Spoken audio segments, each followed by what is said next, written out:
Hello guys, today in this video we are going to tell you how to cancel your KetoGo app subscription. Okay, so first of all I want to tell you, like, if you have taken your subscription on using you can say Android app, by using Apple app, or iPhone app, so you need to cancel your subscription by using your mobile device also. Okay, so first of all what you have to do, if you are using your Android device, you need to open your Play Store.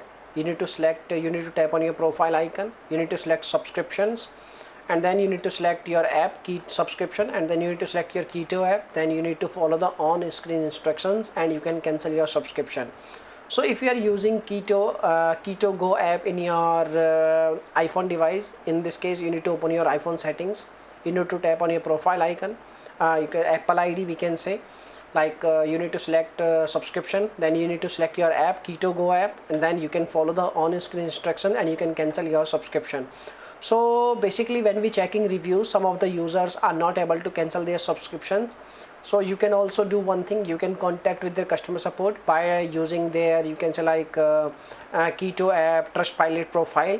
You need to update your review on their app profile, then they will verify your details, then they will cancel your subscription. So if this method will not work, you can cancel your credit card and then you can buy a new credit card. These are the last option to cancel your subscription. Okay, so if you have any questions, if you are facing any issue related to KetoGo app subscription cancellation, you can mention in our comment section. Okay, so this is the information. Now if you have any questions, you can make a comment. I will reply very soon. Bye bye, take care.